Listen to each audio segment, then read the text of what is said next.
Okay.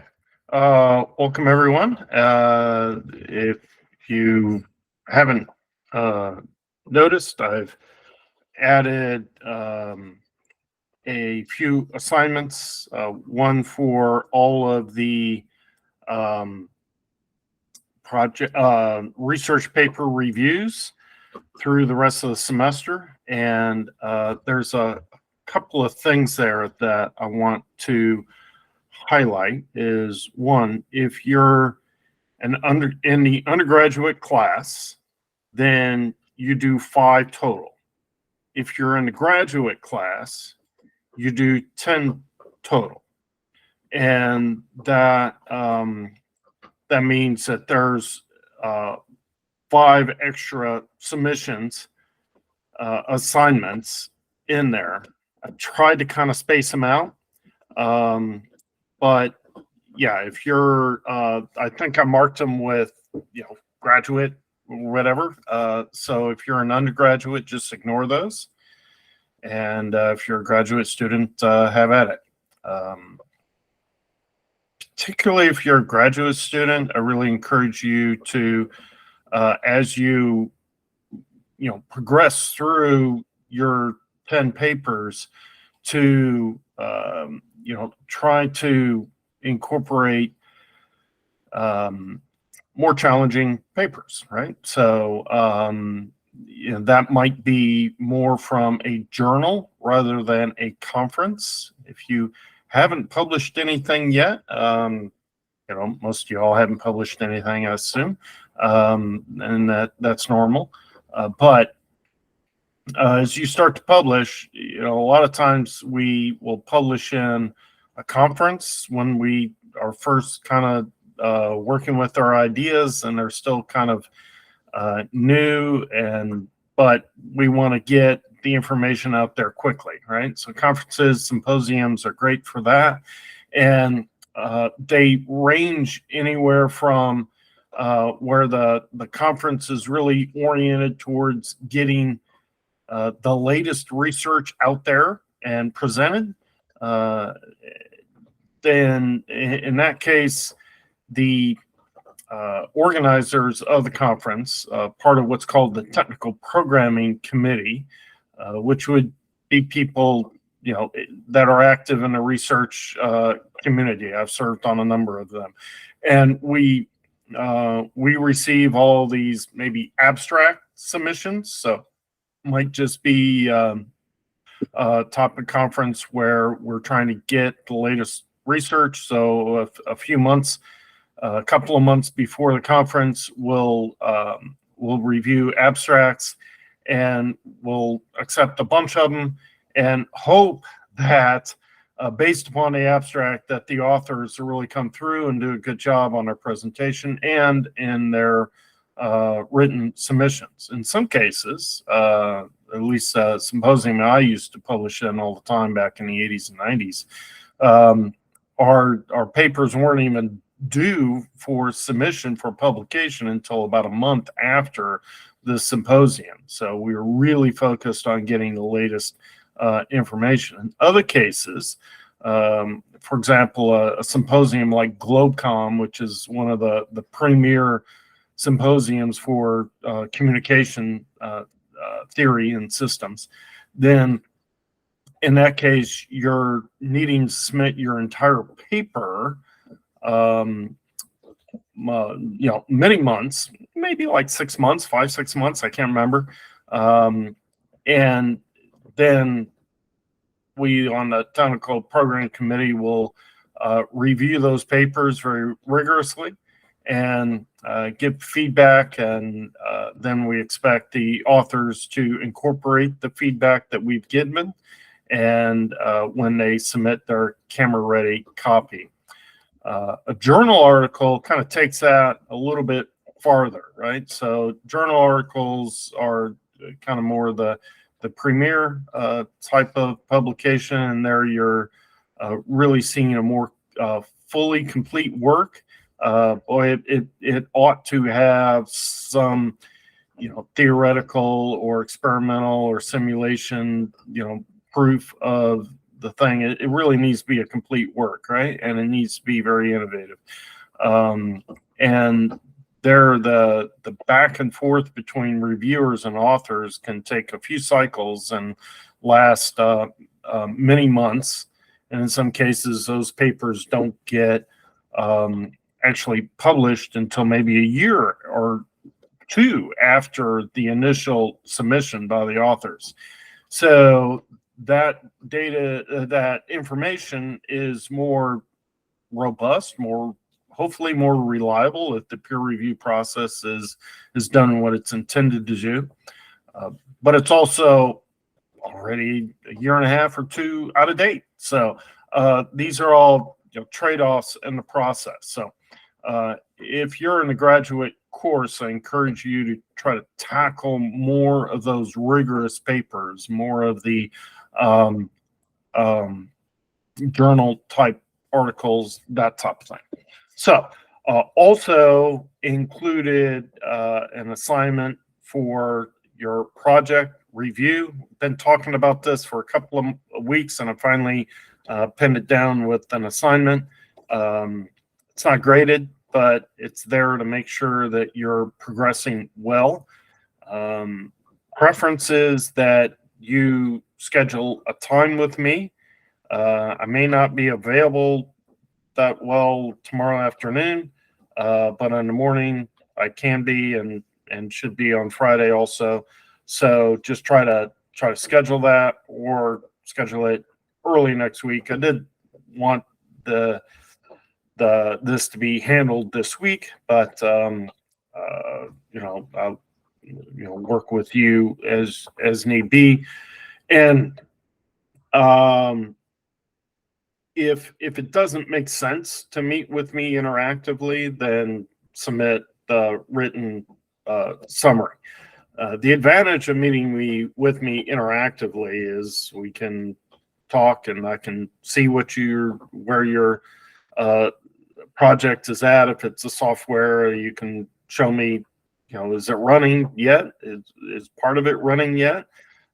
And more importantly, I can give you some immediate guidance on how to move on from here, right? So if you're doing a machine learning project, right, you've needed to identify your data, get it labeled if it's not labeled already, partition it between a training data set and a test or validation data set, and build up your model and train it, then test it, and that type of thing, right? So, and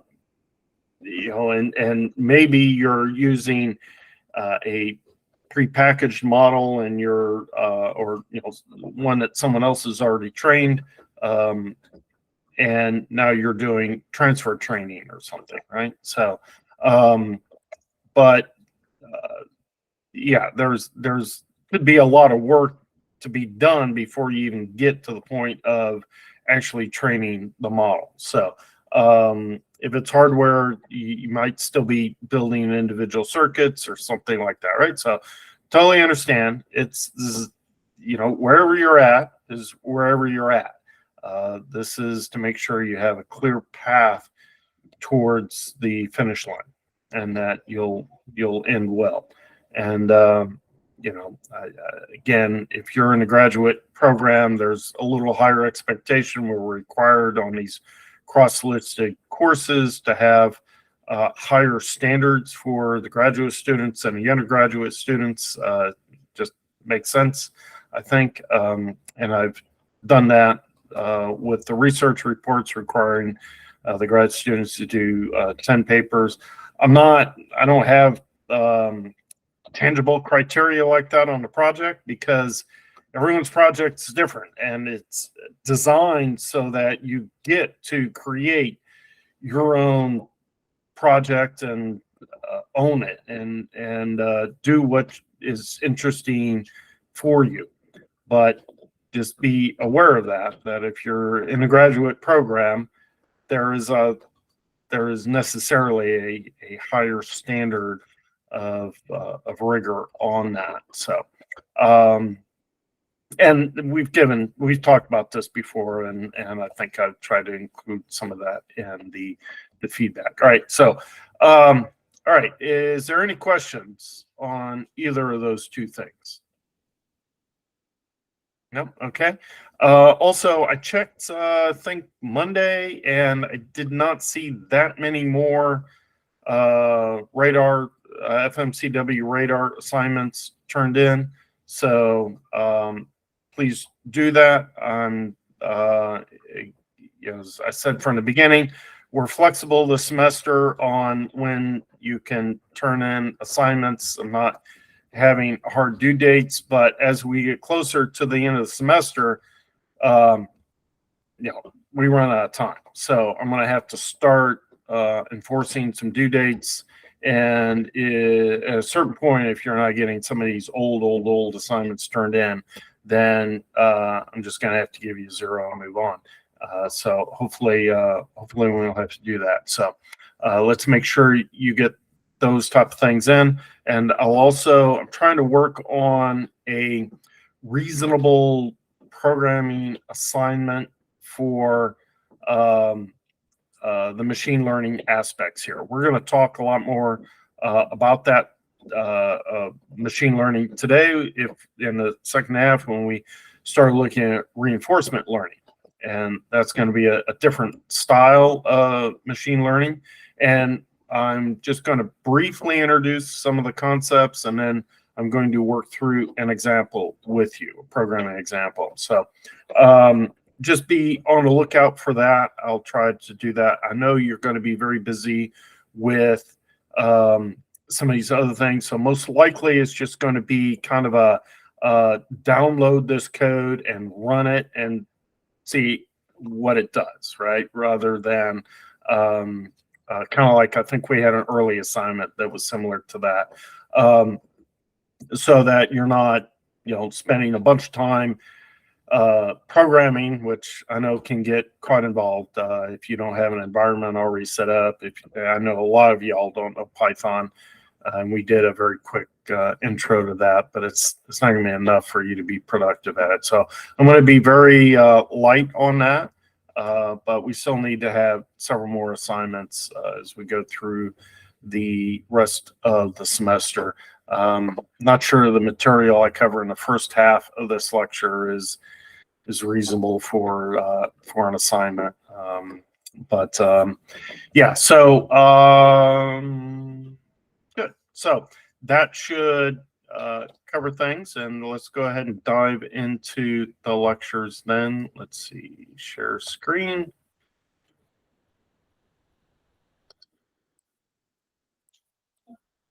Okay, so oops, I pressed the wrong button there, didn't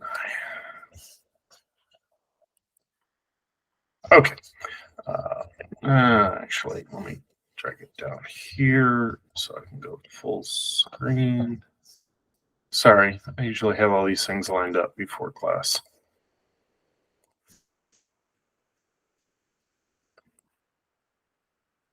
Okay, so hopefully you're seeing my title slide, Lecture 10A, Behavioral Planning and Motion Control. Actually, I should have in there feedback control also. So here we're going to talk about some high-level things and behavioral decisions. So prior to this, we've looked at localization and we've looked at perception, that type of thing. Then we fed that data into being able to predict or to find a routing solution. Remember, with that A-star and Dijkstra type solutions where we're traversing that directed weighted graph. And also we've looked at trying to track objects of interest, potential obstacles, other vehicles, that type of thing, right? So now we're feeding that information into systems that can make high level decisions on how to what we want to do next, right? And then I'll put that in the context of solving these using a Markov decision process, which we'll just introduce, and we'll look at this a little bit more when we do reinforcement learning. And then we'll look at the author's approach that they call this layered synthetic decisions, or divide and conquer type of approach. And then we'll look at motion planning and then feedback control. So outline's not quite updated there yet. But so if we look at this planning and control at the high level, we have this traffic prediction and routing. And so this is giving us trajectories of things around us. Okay, it could be ourselves, but it also is going to be other vehicles in particular, right? And obstacles, lanes, that type of thing, right? And then there's the routing. How are we going to get from where we're at to our goal location? So here's the stack up of the behavior decisions, motion planning, and then feedback control. And then that ultimately produces an output that is signals that go to motors or actuators. And those motors might be our drive motors on our wheels, or they might be actuators to apply the brakes, or they might be motors that pivot or rotate the steering wheels, the wheels that are providing our steering, right? So then we're going to have some sensors out here somewhere, and we may go back to this side, but there's going to be a tighter loop than this overall larger loop of sensor data through this whole process. But there's going to be a tighter loop that's saying, how fast are we actually going? Is that matching how fast we want to go? How fast are we turning? Is that matching what we're trying to do? So, all right. So first, let's look at behavioral decision making. And here we've got this block. What does it take in? Well, it's got the ego vehicle location, speed, velocity, acceleration, a bearing, that not hearing, sorry, typo, bearing, or heading. I guess I started writing bearing and then decided to change it to heading, but didn't change the R. The current lane info and our surrounding objects. So our surrounding objects now are going to be considered obstacles of some sort. And so they're going to have their own set of data, location, speed, velocity, all that type of thing, right? And that came from our tracking module. So there's going to be a list of these or a collection of these, and they're because we have finite compute resources, we're going to need to decide how many of these we're going to track. So we're going to track the ones that we believe we should be concerned about. And so that's going to have some radius of concern, let's say. And we may be more concerned about vehicles ahead of us or obstacles ahead of us or to the side of us, and maybe less concerned about vehicles behind us, but we still want to know what's going on back there, right? So, but we're going to maintain a list of these, right? And then we're feeding all of that into the behavioral decision-making block. But not just our current snapshot. We might include some history so that we can, understand the tracks of things, not just where they are right now, but how they're moving.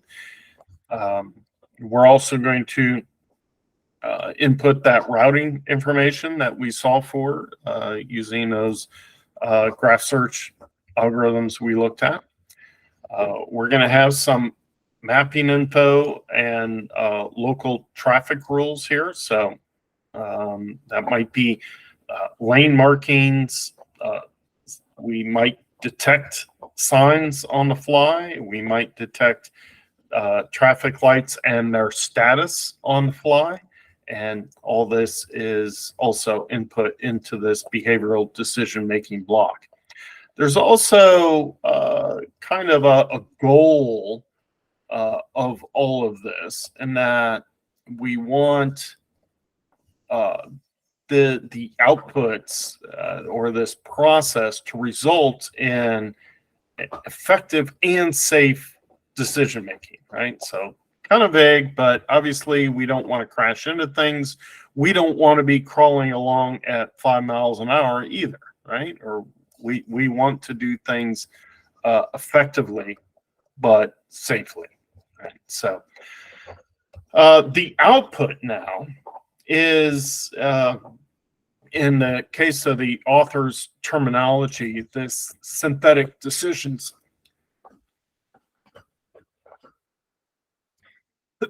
Excuse me. So we're going to have decisions. These are high level. We'll look at these a little bit more, and they might mean to cruise. Just continue doing what you're doing in the lane, not bothered by anyone around you. Or you may follow a vehicle in the lane ahead of you and maintain a safe distance from them and match their speed, assuming they're not speeding. Or we might want to turn. We might need to change lanes, or we might need to stop, right? So you can kind of see that encompasses a lot of our needs in terms of these high-level decision-making actions. All right, hopefully I can get my voice under control. So how do we implement this? Well, there's two broad different ways of doing this. One is Bayesian models. We talked a little bit about this early on when we looked at, I think, particle filters and Kalman filters, right? When we're trying to filter sensor data, maybe fusing data from multiple sensors and that type of thing, right? So I told you then that that's kind of a generic concept, and we use it a lot. So here's another situation where we use it, and we'll briefly look at Markov decision processes and partially observable Markov decision processes. And then there's kind of another broad class of two ways of approaching this, and that's to have kind of a rules engine. You could implement those rules as a finite state machine, which you probably studied in embedded systems, and where now you're in a given state. How do you move to the next state, or you get some input? What state does that properly move you to, right? So you can encode all these things as a rules engine. That finite state machine might get large, and it might be brittle. In other words, it might kind of fail if you present it with a circumstance that it hasn't seen before. It's kind of a trade-off between these Bayesian models and rules engine type of approaches. So here you're able to deal with uncertainty and maybe to extrapolate to situations you haven't seen before and do that in a reasonable way, right? If you are working on a rules engine and you end up in a scenario that you haven't accounted for, then it might break in a very unpredictable and chaotic manner. So the authors try to look at this rules engine in a divide and conquer approach, which perhaps is a little bit less brittle than a expert-based rules engine or a finite state machine. There is perhaps a third category here, and that would be kind of a fully end-to-end machine learning type of approach. And as we think briefly talked about, Tesla is pursuing a much more end-to-end type of approach. But remember, while they market their autopilot and full self-driving technologies with those terminologies, they're not truly autonomous, unmanned, and suitable for unmanned type driving, right? So, all right. So, mention Markov decision processes and these Bayesian models. So let's take a little bit of look at this. If you had me or someone, you had communication systems in your senior year, let's say you're a graduate student, you might have looked at Markov chains that we use when we look at certain types of digital communication systems. And here we're going to talk about Markov decision processes. Very, very related. Obviously, they have the same name, primary name up here, Markov.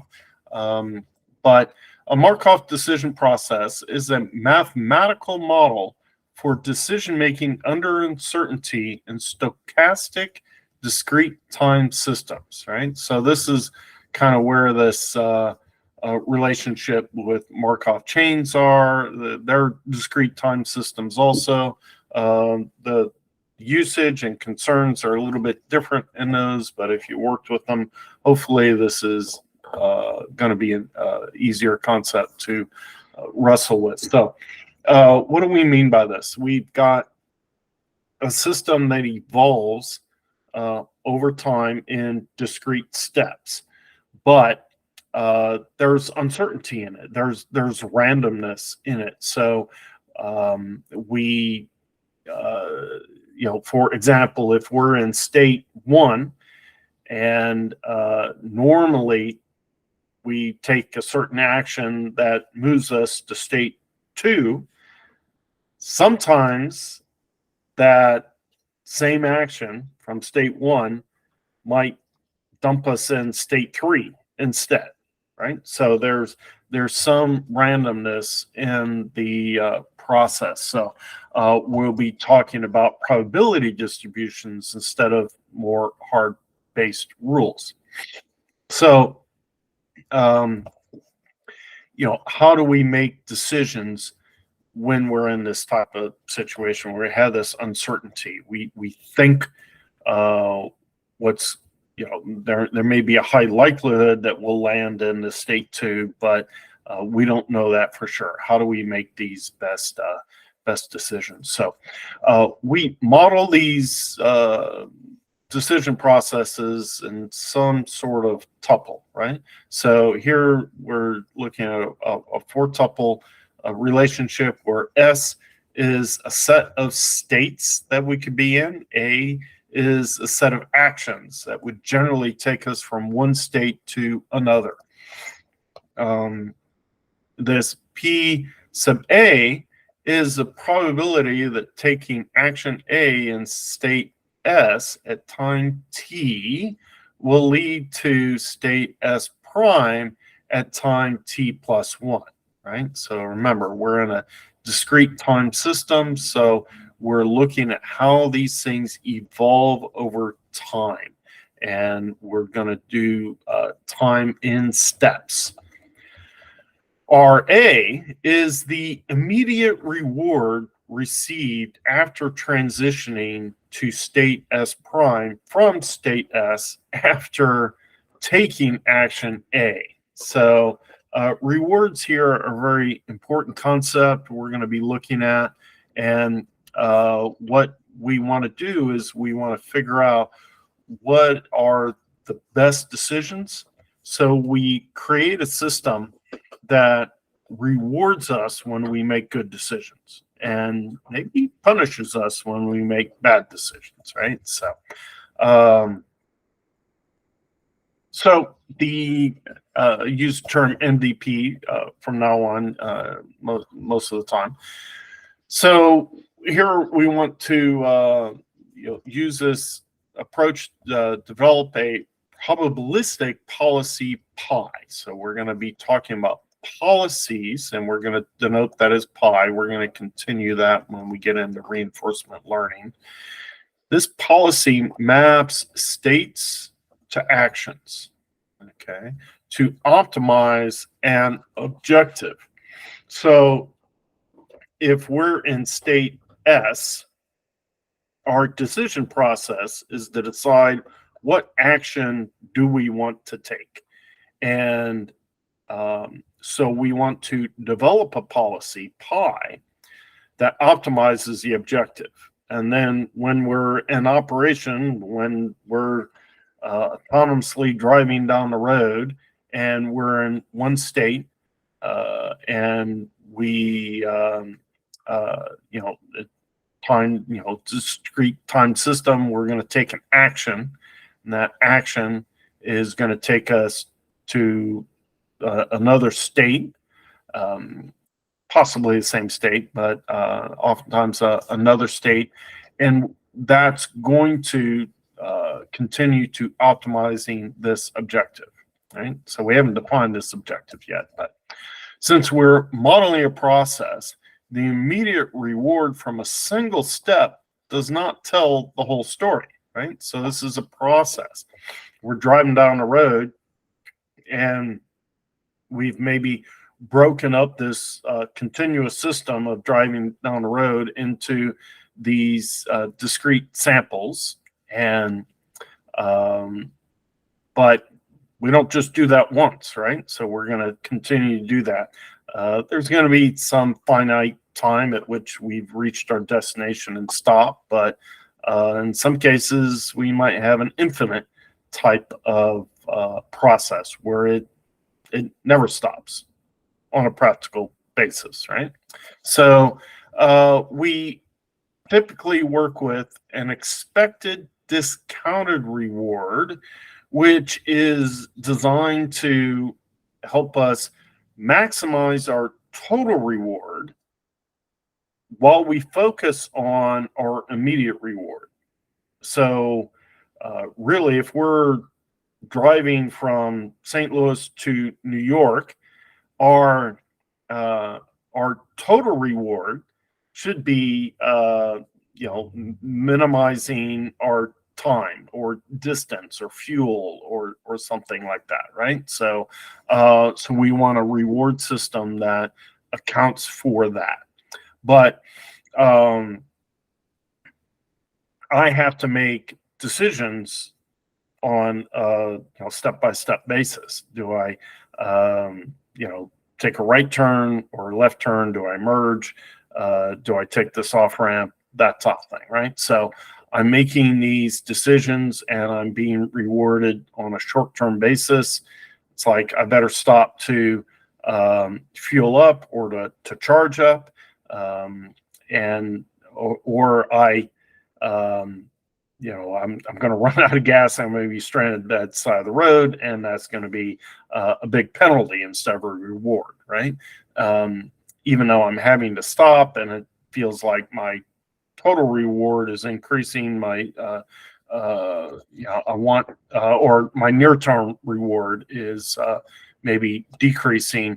I'm accounting for that stop to fuel or charge by looking at the total accumulated reward, right?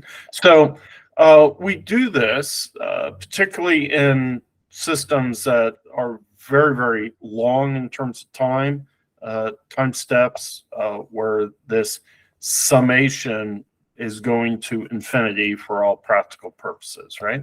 So we take this reward for taking the action T in while we're in state S sub T, that then puts us in this other state at S T plus 1.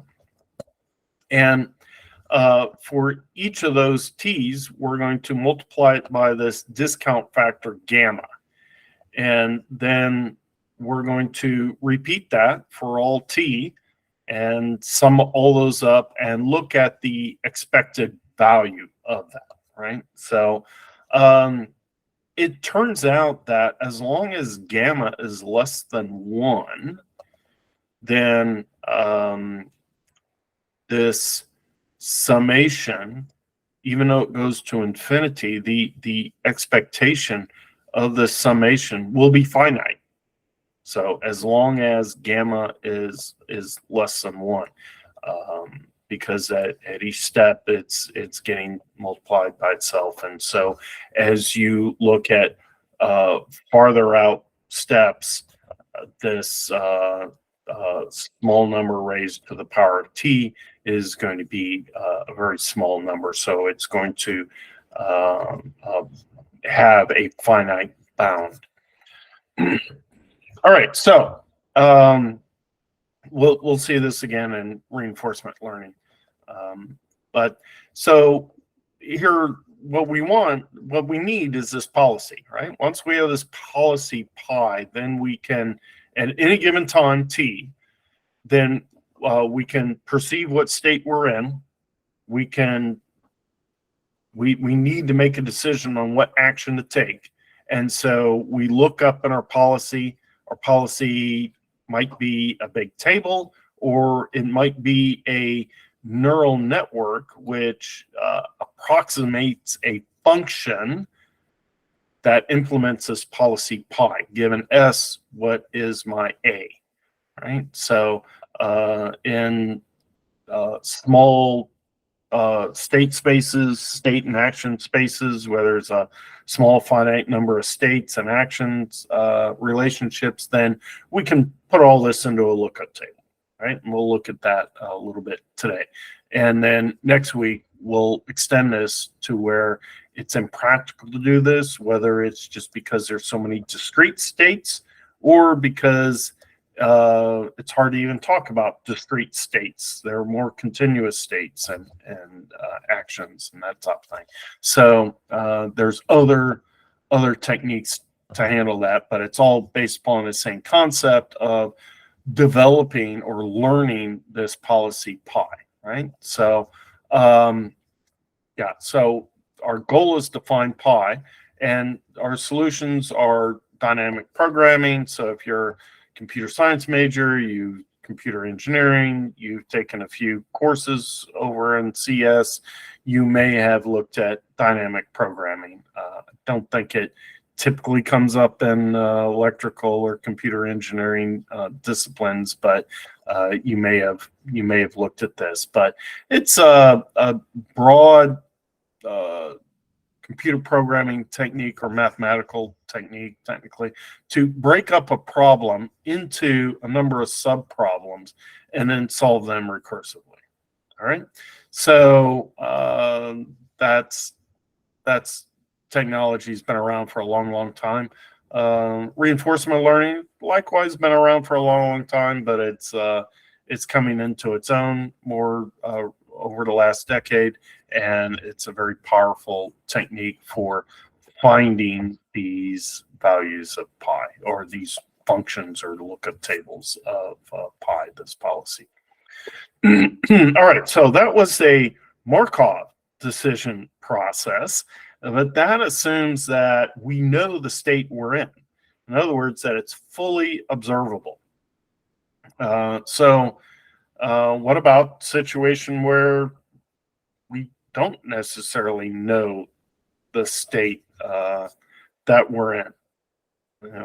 Take a moment and think about that, right? Can you imagine a system where you don't really know exactly the state that we're in, right? So it might be a system that's quite complex. It might be something that all the inner workings are difficult to get to, difficult to measure, that type of thing. So we call these partially observable Markov decision process, and we generalize this MDP to these situations where the state is at best partially observable. So here now we're going to maintain a sensor model as a probability distribution which relates observations to beliefs about the state. So we can't measure the state directly. We can maybe have some sensors that give us some clues as to what those states are. And we look at observations, we look at the state, we look at the next state given an action, and we begin to infer and develop these beliefs about what the state is. And so we're observing what we can about the system, and we do this over time, and we can build up these beliefs based upon the sensor model or what we can measure or observe about the system. If we can't observe the states directly, we might observe some secondary aspects of it.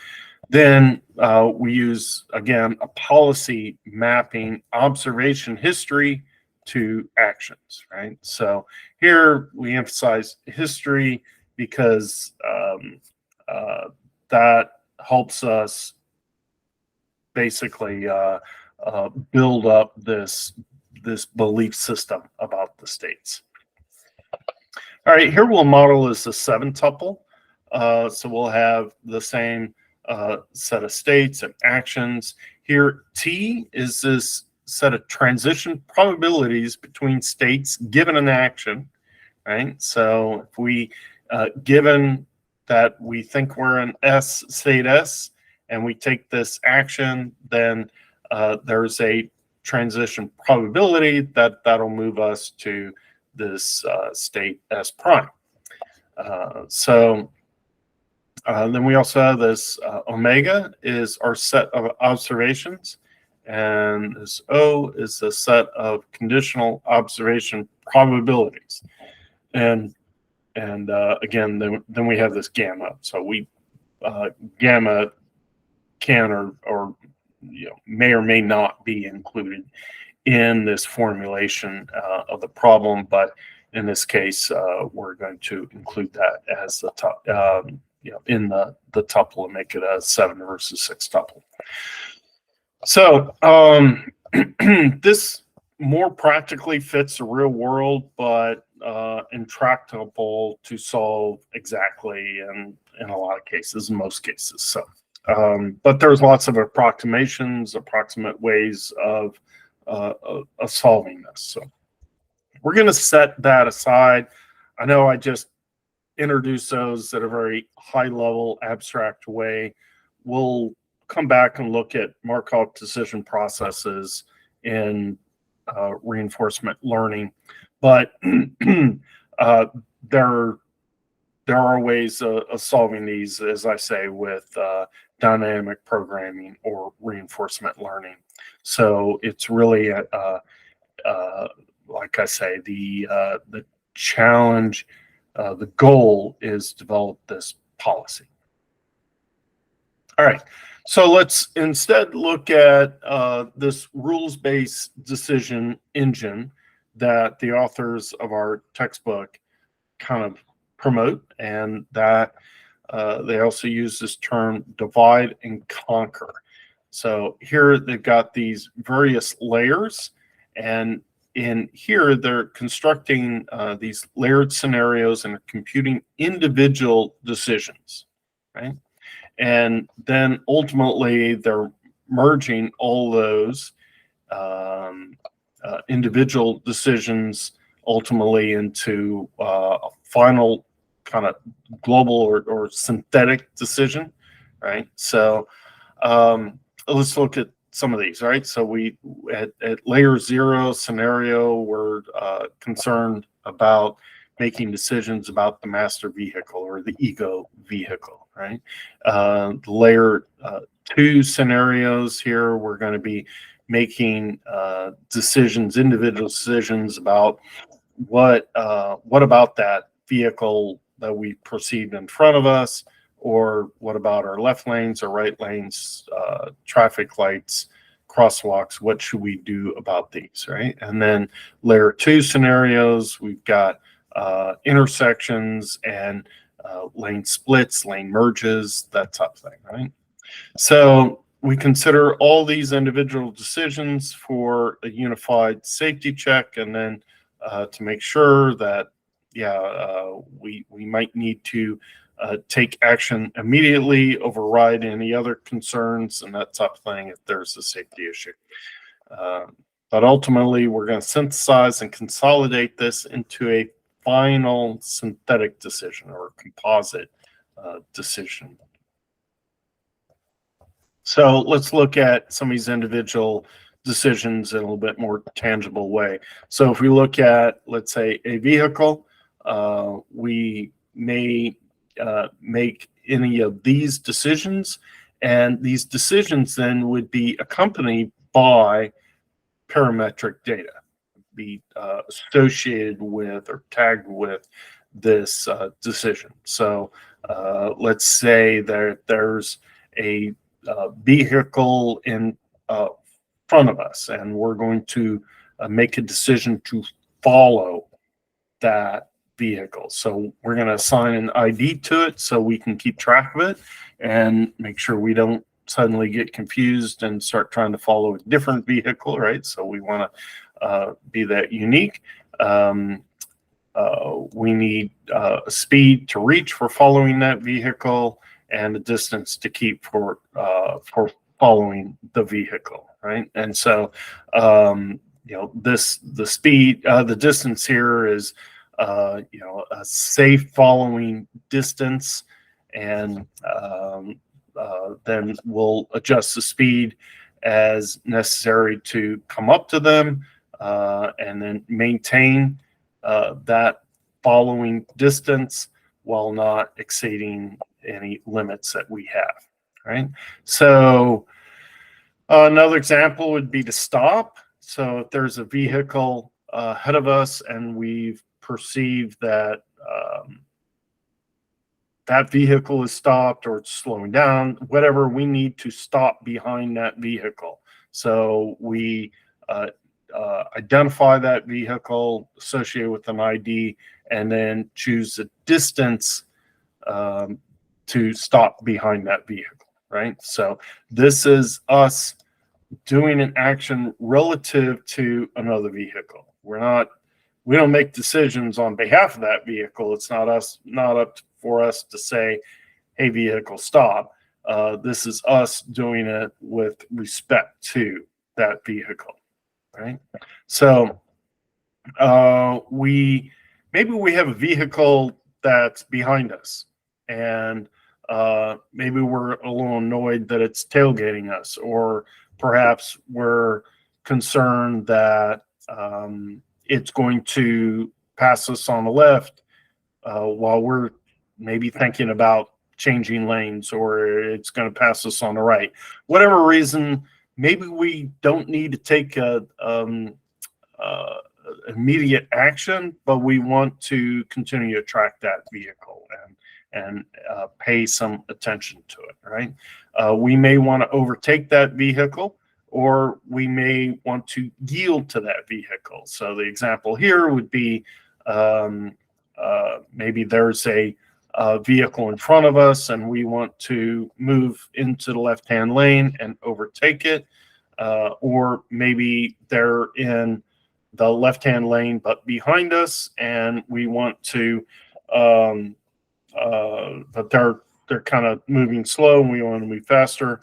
There might be another vehicle in front of us, so we might overtake that vehicle and as we move into the left-hand lane.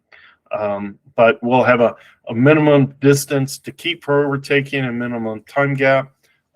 So similar type of thing here in yielding. So we might be wanting to pass a vehicle in front of us, but we perceive a vehicle in the left-hand lane where we want to go to pass the other vehicle, and we're going to wait for them to pass us on the left, and so we're yielding to them, right? So just tossing out some some scenarios there, right? But these are a reasonable set of decisions.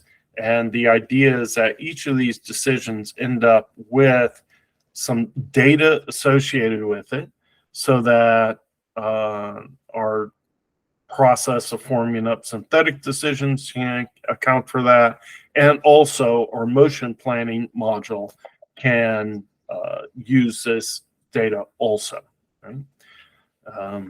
Then another example, we might have pedestrian. We might need to stop for that pedestrian, and we might have a minimum distance to stop by the pedestrian, or we may want to swerve around them and to keep a minimum distance while swerving around. These are all from the book. So these individual decisions then get aggregated or combined into higher level synthetic decisions, right? So you might have multiple ones of these individual decisions, and now we've got to decide what are we going to do, right? So that decision, maybe we don't have anyone around us and we'll cruise, right? So I've mentioned all these in that block diagram earlier, but now we're going to note that we're going to have some parametric data associated with these synthetic decisions. So cruising, we would then stay in our current lane. So we'd want to have an ID associated with that current lane and then the speed limit of that current lane so that our motion planning can follow the center line of that lane and manage or drive at or near the speed limit. So if we're following a car, then again, we have a current lane that we're going to identify. Then we're going to also have the ID of the car to follow, the speed to reach minimum of current lane speed limit, and speed of the vehicle to follow, and not exceeding 3 meters behind the vehicle in front. This is out of the book. I find this wording a little bit awkward in my mind. Maybe it makes more sense to you, but I think what they're saying is that, yeah, we don't want to get any closer than 3 meters behind the vehicle in front of us. So, and we want to basically try to run at the speed limit of the current lane, but not any faster than the speed of the vehicle that we're following, right? So we don't want to run into them. And then, or we might turn, we need to know our current lane that we're in and our target lane, whether we're turning left or right, and the speed limit for turning. And then we have, turn my phone on, do not disturb. Then lane changing is something we'll look at here. So again, we want to have the current lane, the target lane, and then are we going to change lane by overtaking and maybe speed up by a factor of up to 10 meters per second? Or are we going to change lane by yielding and slow down by up to 2 meters per second, right? So just an example of some things, right? So and or is our synthetic decision to stop? And again, we need to know our current lane and what object we're stopping behind, and then the distance to manage that. So let's look at an example. So here we have our ego vehicle in red, or master vehicle, right? And then we've got a number of other vehicles. We've got these lanes identified, and we have these lane markings and all. So we've decided that our synthetic decision is going to be switch lane from the current lane to the left lane. We're going to yield to vehicle A, but we're going to overtake vehicle D. We're going to continue to pay attention to vehicle B here in the current lane. So obviously, you know, if he's going to stop suddenly, we still need to be watching out for that, right? So we don't rear end them. So here we've got our master vehicle. We've got our left lanes. We're overtaking D, yielding to A.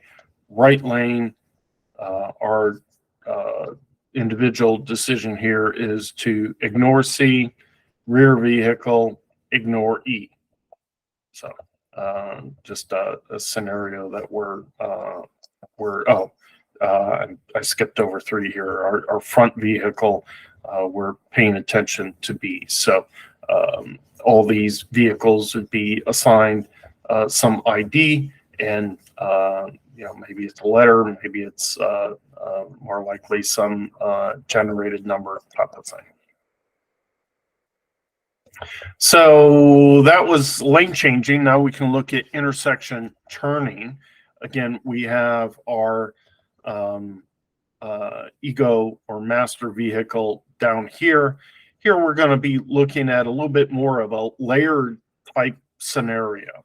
Right? So our synthetic decision here is to stop by the crosswalk, stop line, and wait for the pedestrian C to cross. Right? And that came up from a set of scenarios and individual decisions. The first layer scenario, we're accounting for our master vehicle. We're looking at, we've perceived, hey, there's a crosswalk in front of us and there's a pedestrian there. So we probably want to stop at that crosswalk for that pedestrian. Meanwhile, there's a traffic light. It's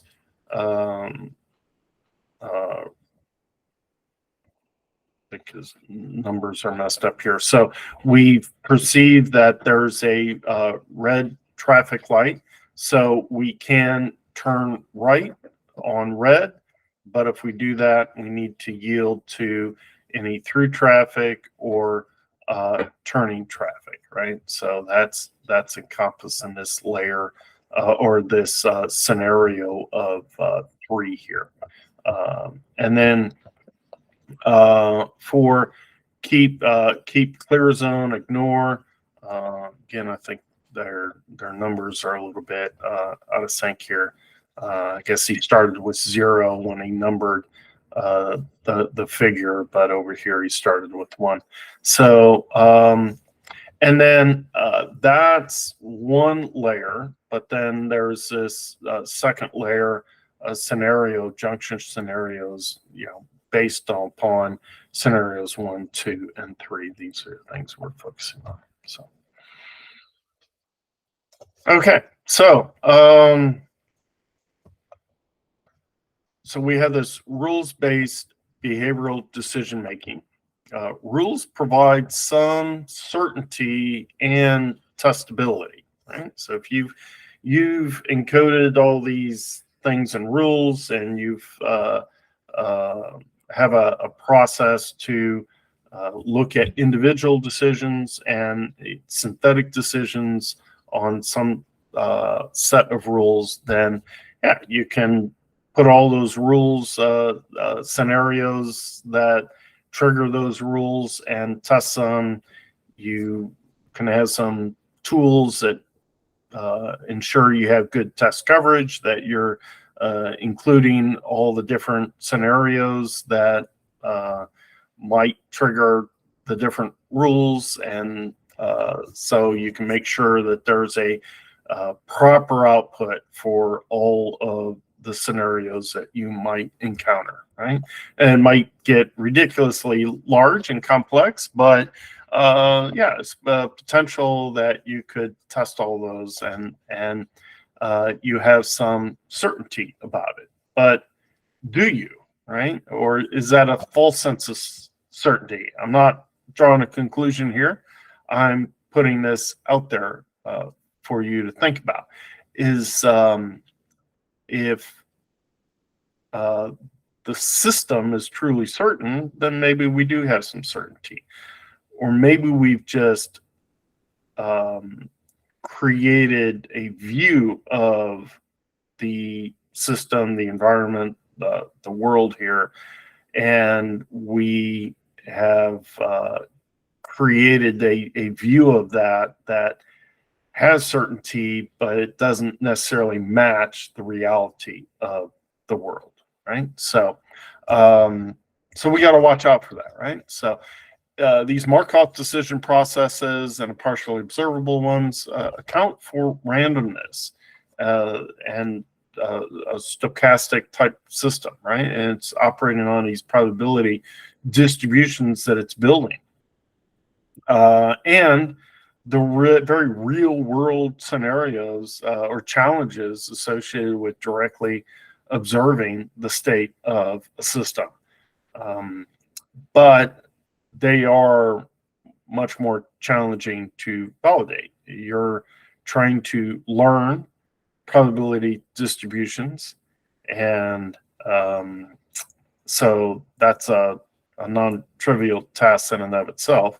Then when you're testing it, it's like, okay, we still have to deal in probabilities, right? Because if you're expecting to run a test given that we think we're in state A and we we've developed this policy pi to create an action, take an action that then transitions us to state S prime, then the nature of this is that because there's some randomness associated with that, it's not always going to do that. So we have to account for that in our test. And just because we may have still chosen the right action based upon our policy may be correct, but it may not work every time, right? So but that's part of the real world. So there's some of these challenges to validate these things. All right, so, but let's assume that we've come up with a synthetic decision, and we've done this through this rules system. We've broken the problem down into these individual decisions. We've made these individual decisions. It's a little bit easier to make them in that kind of broken down type situation. Where we make all those easy individual decisions. And then we aggregate those, we synthesize a high-level decision based upon all of those, and subject to our constraints of making sure things are safe, maybe they're efficient, effective, comfortable, that type of thing, right? So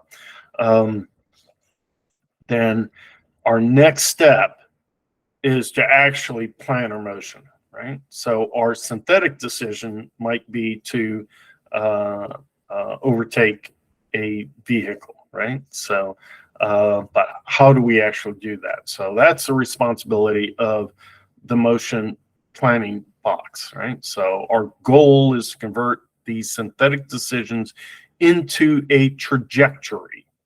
And so a planned trajectory is a sequence of trajectory points with attributes, and really the fundamental ones are location and time.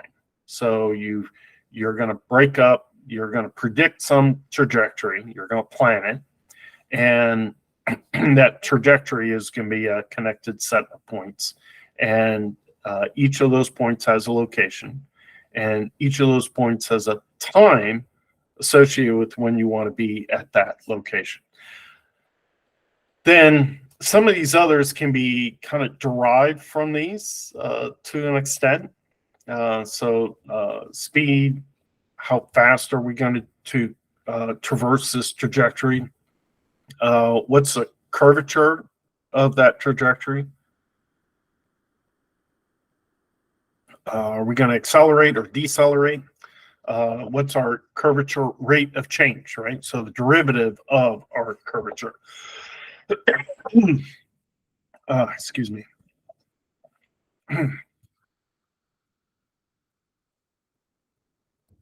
This is a block diagram I came up with here that we take in the synthetic decisions and all those parameters, all that supporting data associated with those synthetic decisions, and we're going to output position, time, speed, curvature, acceleration, curvature rate.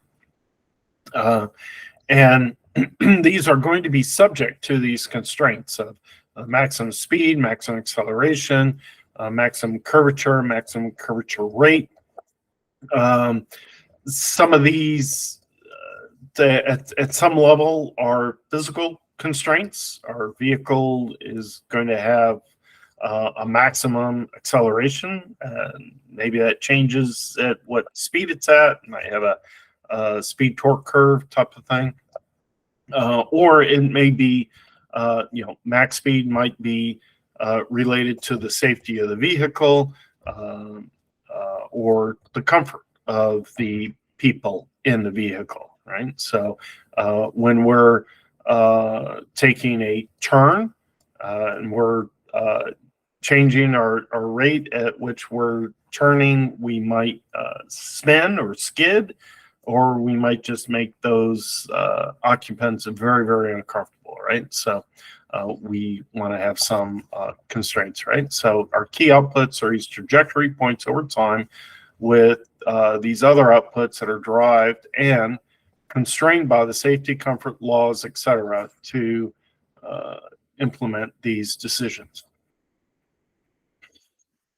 So motion planning is another optimization problem. We looked at one before, and that's backpropagation. Backpropagation is where we're solving an optimization problem to try to best fit or optimally fit or create, adjust the parameters of our neural network to minimize some cost, also known as the difference between the labels and what forward propagation predicts, right? So we've seen that before, and we didn't go into a whole lot of the details, but we did talk about gradient descent a little bit there, where we can, in a simple one or two dimensional case, we can look at maybe this cost function. Cost is a function of a couple, one or two parameters, might be some convex shape like a parabola, and we look at the local slope or the derivative at where we're at right now, and then we kind of move in the opposite direction of that, right? And that's that gradient descent, but we adjust how far we move based upon the magnitude of the difference and our learning rate, right? So that's just kind of a review.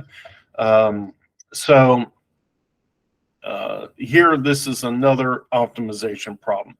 When we're doing this, we need to come up with our cost function, and that should account for implementing the behavioral decision, right? So if the behavioral decision is telling us to do something, we should have a cost function that says how well are we doing that decision? How well are we executing that? But we should also be consistent with the shape of the road, constraints such as minimum turning radius, maximum acceleration, etc.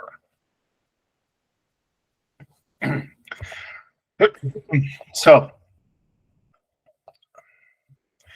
we simultaneously solve path planning and speed planning problems. Okay, that's one way of solving this overall problem. In this way, we can jointly optimize this, right? So we can break this.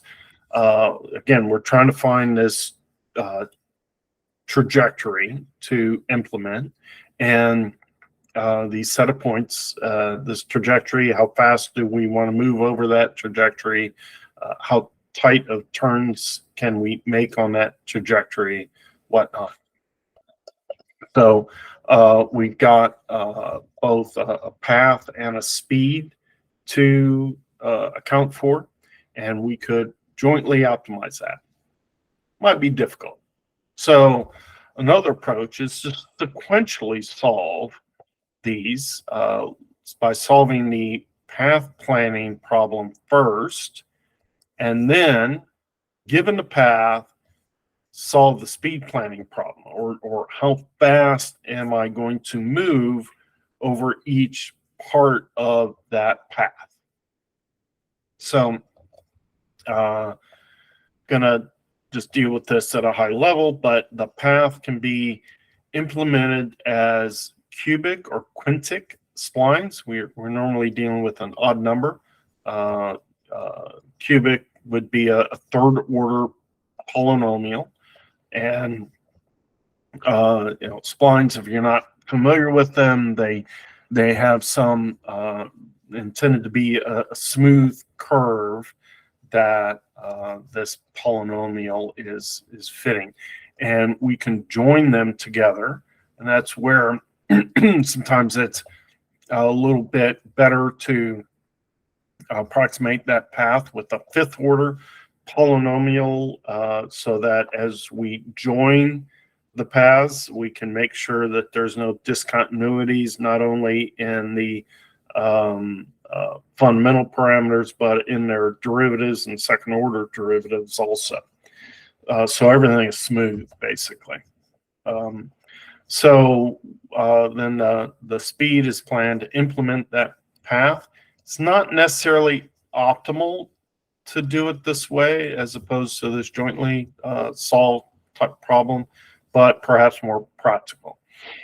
And another approach is to maybe cast this in a little bit different coordinate system and now solve for our longitudinal, or in the S direction, and lateral, or L direction, right? So as an example, here's our SL coordinate system. Here's a roadway with a center line. Our S direction is along that center line, and so it's describing the longitudinal distance we're moving along that center line. The L direction is offset from that. Here they kind of drawn it for the coordinate system down here, but generally we're looking at referencing things to the center line. So here, this x bar now is a function of its x and y coordinate. We can look at it in terms of that. Its heading, its curvature we denote by kappa, and the speed along the trajectory, or tangential to the trajectory, right? So got two-dimensional space, our heading or bearing, and curvature and speed. Now we can look at the time derivatives of these and the spatial derivatives with respect to this S type of parameter here. Now, I'm just going to talk about concepts of solution and how we might approach this. And so generally we would have this grid, and that represents our lane and or our paths that we're trying to traverse.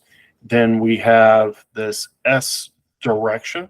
It's drawn as a little bit of a curve here. We've got this initial pose, and then these end poses, right? So we establish start and end points.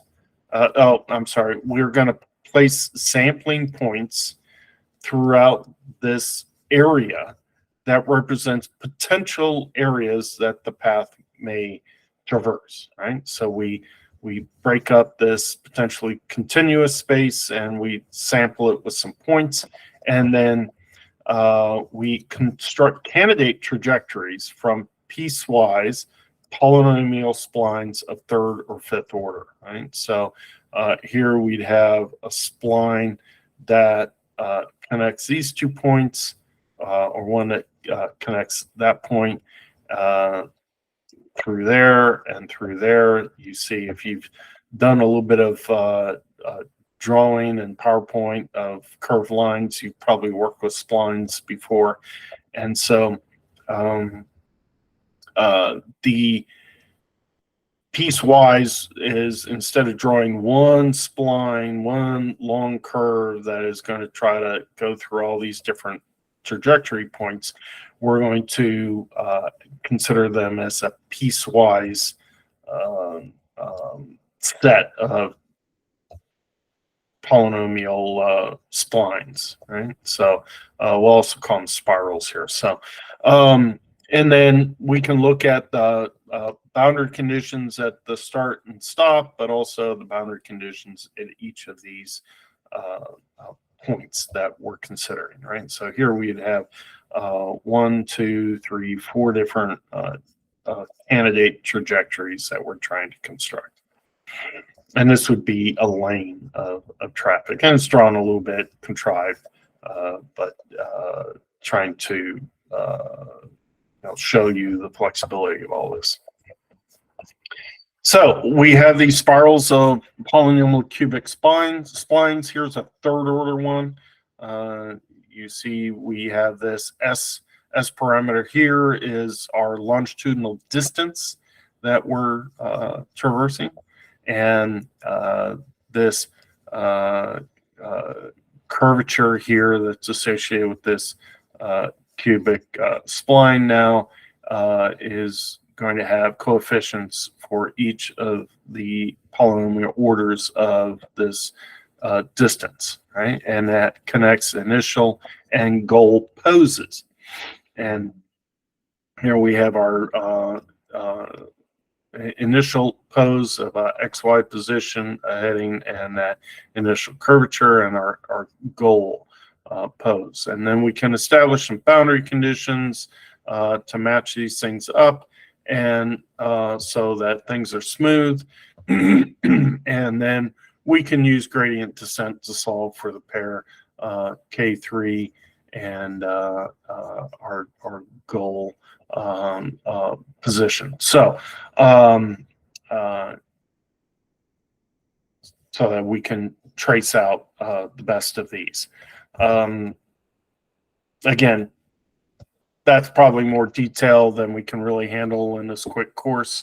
So I'm just talking about concepts, but another or kind of higher level approach here, now we can form these potential trajectory points into a directed graph.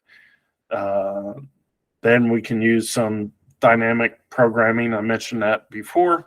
So if you're familiar with it, great. If not, don't sweat it too much. But we can use dynamic programming to find the lowest cost path through that graph. Right? We can form the cost function associated with this, dynamic programming here, and so that could be roadmap related aspect. So we generally want to be close to the central reference line of lanes, right? So if we look at this thing, this red row 1 here is staying closer to the central line of this overall lane. So that's going to score well on its cost function, right? Obstacle related aspects, we want to be collision free with respect to static obstacles. Remember, we're right now just doing the path. We're not saying how fast, and we're not calculating the speed at which we're traversing this thing. So We're really only concerned about static obstacles. And we may also want to consider the comfortableness of the passengers and the control feasibility, right? So we don't, again, want to take such a tight turn that we lose grip and we spin.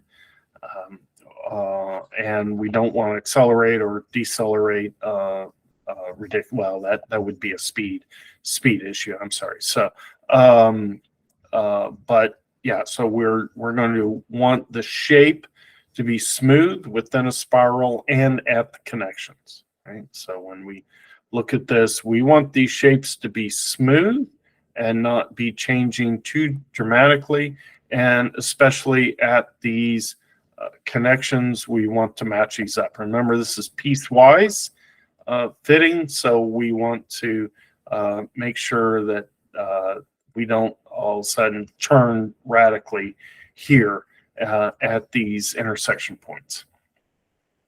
All right, so that's how we would set up the problem. I won't go into detail on how to actually solve it, though. Then once we have a trajectory that we want to deal with, now we can do speed planning. And here's just an example of that.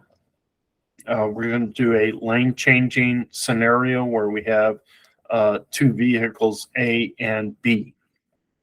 All right, and so speed planning solves for the speed given the upstream behavior decisions and candidate paths subject to constraints imposed by the physical limits and comfort concerns such as we talked about before. So we have this S and T graph here. S in this ST graph is the tangential or longitudinal distance, while T is in time. Okay, so here mostly it's this longitudinal distance that we're looking at. So don't look at these curves as paths, right? We've already solved that. This is this speed that we want to, how do we want to overtake these guys, right? So here we have this, and you know, S is the speed, but it's in these tangential or longitudinal distance, right? So along the trajectory itself, right? And here we have three different plans we could come up with, right? And we're saying that vehicle A in our perception algorithms is moving at a certain speed at these time periods, right? And B is moving at this certain speed. So what we want to do is we could, well, let me go to the next slide here. That'll be better. So plan one, speed plan one, would be to always be behind A and B, right? So we'd be at lower speeds than A and B. We'd be staying below them on this S and T graph, right? In terms of this approach, right? So speed plan 3 would be to try to overtake both of them, right? So we try to get in front of them. And so yeah, so this S here, we're trying to stay ahead of them. I think I misspoke earlier when I was doubting myself about this statement here, and I kind of changed it to a speed. It really is the distance, right? So the speed is just kind of unfortunate nomenclature here. So I'll stick with what I wrote on the slide here. Speed in this ST graph is this tangential or longitudinal. This is really the same thing. Distance, right? And then we can look at the speed as maybe this distance over time, or the slope of these lines here, right? So it's a speed graph, but we're really plotting this longitudinal distance versus time. And note that that longitudinal distance or tangential distance is along this trajectory that we've planned, right? To go from this lane into this lane. So however that optimizer came up with, that looks a little awkward, but let's just say that's what we're going to follow. So it's a coordinate system that is along that path there. So plan 2 now would be to set up so that we're ahead of vehicle A. So we're going to overtake A, but stay behind or yield to vehicle B. So we would go above A or beyond A, but stay below B, right? So this curve here, now we can look at the speed by taking the derivative or the slope of these things, right? So looking at the distance versus time here. So we would choose our plan according to the higher level behavioral decision. So in this case, we've decided beforehand, before we even went into this module, that our behavioral decision would be to yield to A, but overtake B, right? So, and therefore, we're going to choose speed plan 2. And again, I'm going to doubt this from what the author has said here, because I feel like we're overtaking A, right? We're going beyond A, but we're yielding to B. So I just cut and paste this out of the textbook, but I believe that the speed plan 2 should be to overtake A and yield to B. Okay, so but hopefully you understand the concept there. So now, how could we solve this, right? So it's nice, draw pretty pictures and all that. That's cool. So in this case, we're going to assign costs to these different grid cells. And we're according to this chosen plan, right? So we're going to choose speed plan 2. Now we're going to assign costs to these cells. Now we've got a path planning type algorithm, even though this path is this position versus time that we're doing, right? So, and we can, we know we can solve that because we studied that in the last lecture, I think, and we can either use this A star, Dijkstra, or one of the other derivative type of graph, directed weighted graph solution techniques, algorithms. So how would we do that? Well, the key is to assign cost in each of these cells, right? So we would put lower cost in cells above A, right, and below B, because this is the trajectory that we want to map out, right? So we would put lower cost up here, lower cost down here, and but put high cost around A and B because they're obstacles. Any other obstacles, we would put high cost right around them, so we wouldn't, clip their bumper or something as we, tried to cut too close to them.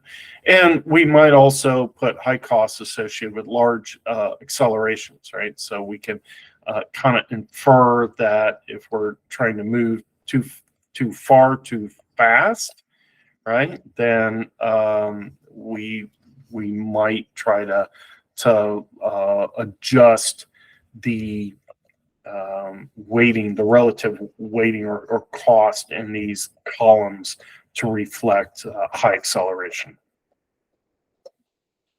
Okay. That took longer than I thought. Let's see. 7 o'clock, 8 o'clock your time.